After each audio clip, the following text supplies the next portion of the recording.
We started day 3 with some cornflakes from our holiday grocery box.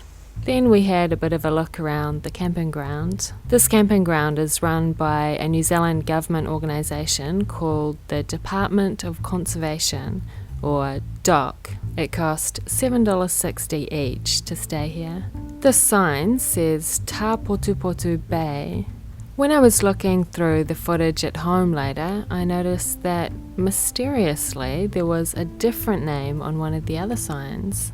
I didn't know why, and Google didn't either, so I wrote to Doc and I found out that Taputaputa is the correct Māori name and Taputaputa is the incorrect but currently the official name. And they said they're in the process of trying to make the correct Māori name the official name.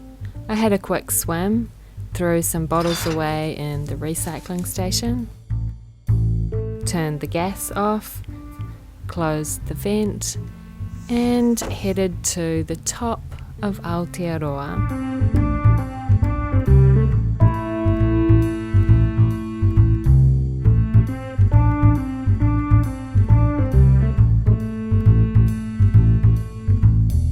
The last time I came here, this was a gravel road.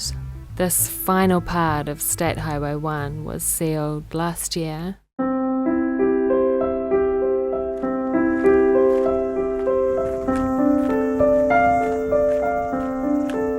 This is Cape Reinga, or Te Rerenga Wairua.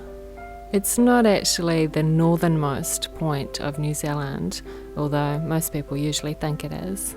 Like me, until I read the Wikipedia entry and then looked at a map. Some cliffs over to the east are a little bit further north.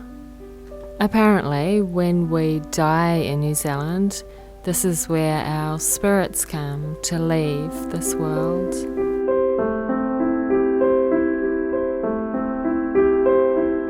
This is the Tasman Sea meeting the Pacific Ocean. And this is us on our way to Bluff.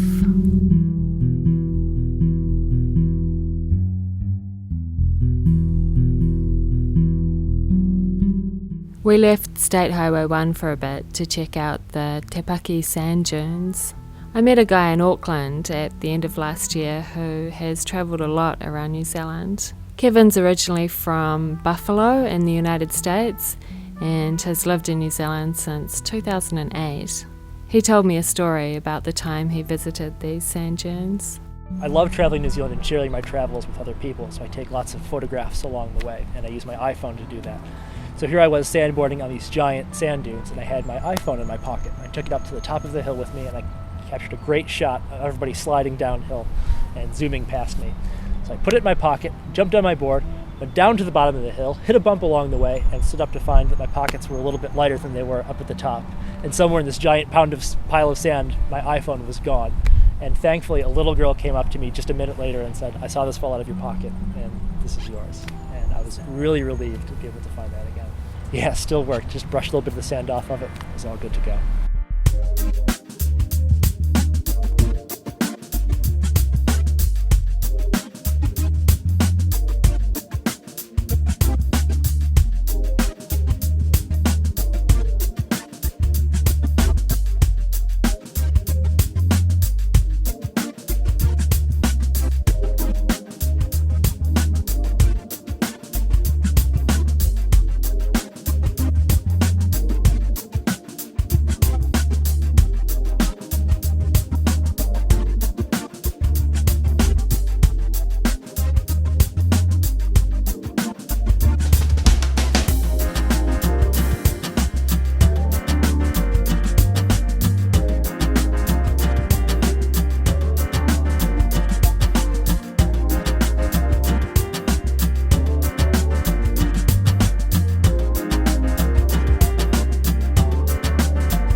We drove down to a place called Omapere, where we met some local guides who told us about the tours they do in the Waipoua forest.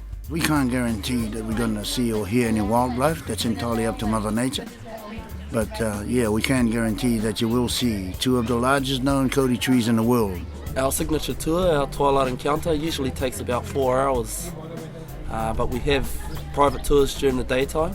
We asked Kyle about his Moko. I got this about 5 years ago. This just represents my achievements in life, also my family. It holds my family here and where I come from. We also met Ai, who is the Japanese interpreter at Footprints Waipoua. Ai used to be a guide in Japan, taking people to see Jomonsugi, which is now the sister tree of one of the famous trees in the Waipoua forest, Tane Mahuta. I used to work for a guide company on Yakushima of Japan, that's a small island. I took almost Japanese people to the largest cedar tree in Japan nearly every day.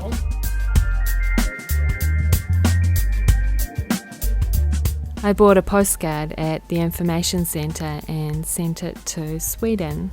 That night we stayed with some lovely people in Opononi who made us an amazing meal.